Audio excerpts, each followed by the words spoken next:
Olá! Você sabia que a confiança dos brasileiros nas Forças Armadas vem diminuindo ao longo do governo Bolsonaro? Pois é, saiu uma pesquisa na semana passada que mostrou em números o que a gente vem percebendo no dia a dia. Ao terem se associado tanto a um governo, os militares estão pagando pelos erros cometidos por essa gestão. Mas não só isso. Erros cometidos pela Aeronáutica, pela Marinha e pelo próprio Exército, as três forças, por conta disso, estão também agravando a situação. Nessa análise de hoje, eu vou falar sobre esses erros, vou falar sobre o que fez com que a gente chegasse até aqui, de 85 para cá, porque o que está acontecendo hoje está interrompendo um processo histórico de afastamento dos militares da política, e quais são os cuidados que a gente tem que ter em relação ao ano que vem, que é ano de eleição. Vamos ver? Bom, primeiro vamos falar da pesquisa. A pesquisa que eu fiz referência é a XP e PESP, que saiu na semana passada. Ela mediu a confiança do brasileiro em diversas instituições, na imprensa, que aliás está baixíssima, nos partidos, no Congresso, enfim. E nas Forças Armadas mostrou que de dezembro de 2018, portanto, um mês depois da eleição do Bolsonaro, para agora, o índice dos brasileiros que confiam nas três forças caiu de 70 para 58. E o índice dos que não confiam subiu de 24 para 36. Bom, você deve estar pensando de cara no caso do Eduardo Pazuello, que de fato é o episódio recente mais notório que faz com que a gente ter essa conversa seja fundamental. Vamos lembrar, ele subiu num carro de som no protesto pró-Bolsonaro, apareceu do lado do presidente em outro momento, sendo um general da ativa. O Exército não viu nisso um problema e não o puniu. Foi repetida nas últimas semanas a exaustão uma frase que é perfeita a gente falar novamente aqui. Quando a política entra por uma porta do quartel, a indisciplina e a quebra de hierarquia sai pela outra. Mas, infelizmente, o caso do general Pazuello não é o único. Nós mostramos nos últimos dias alguns detalhes sobre o Twitter do comandante da Aeronáutica, o tenente brigadeiro Carlos de Almeida Batista Aguiar. E o que tem de tão interessante no Twitter do tenente brigadeiro?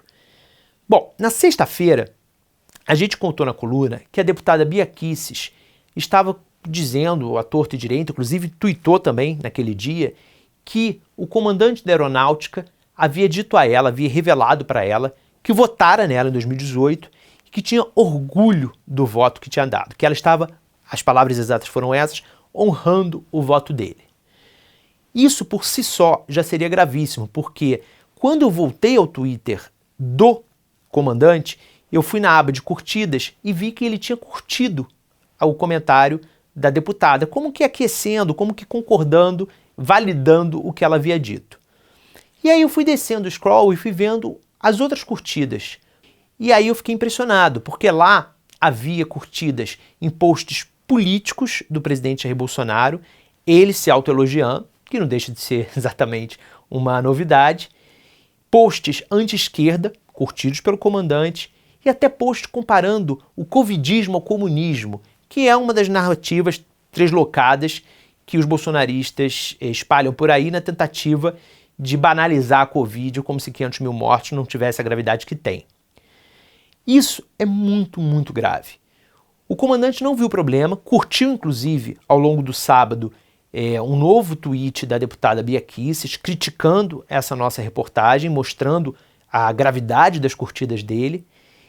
E esse caso mostra no topo da hierarquia das Forças Armadas algo que no dia a dia está muito claro já há alguns anos para o brasileiro, de que os militares estão associados ao governo Bolsonaro desde a sua gênese.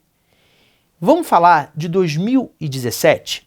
Naquele ano ocorreu o fato que talvez inaugure de forma pública com mais perfeição isso que eu estou falando, que foi aquela tuitada, olha o Twitter aí de novo, do general Eduardo Vilas Boas, então comandante do Exército, em que ele meio que ameaçou, meio que não ameaçando, o STF numa decisão que a corte tomaria no dia seguinte sobre o Lula.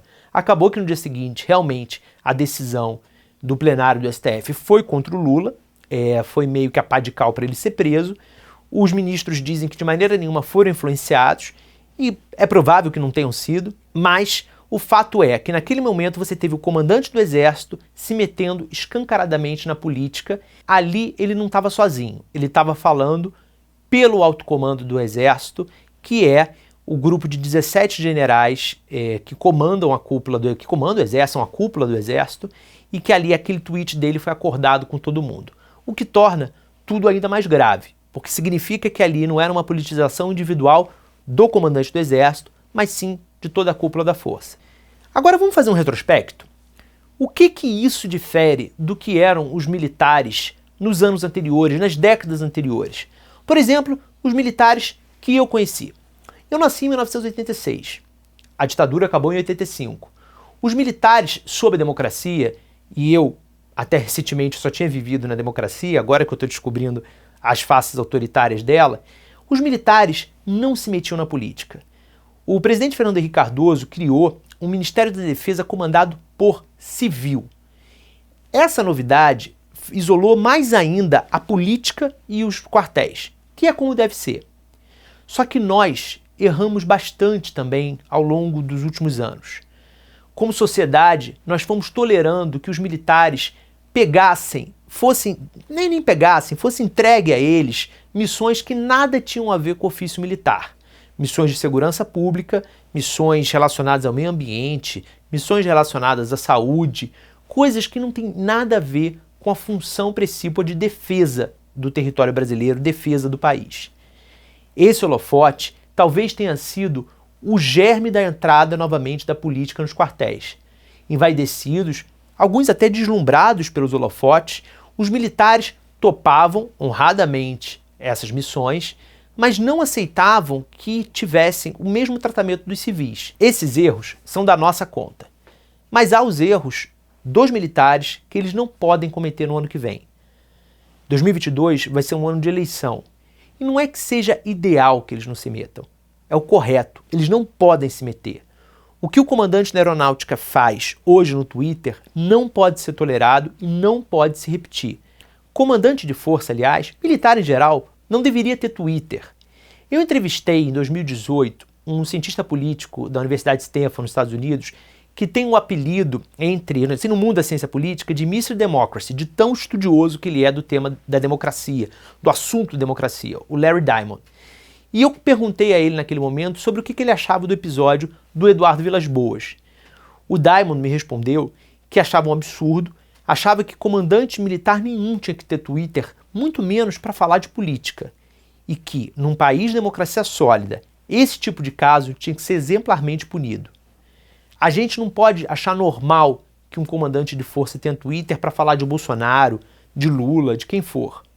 Eu não gostaria que um comandante militar curtisse posts atacando o capitalismo, como ele fez atacando o comunismo.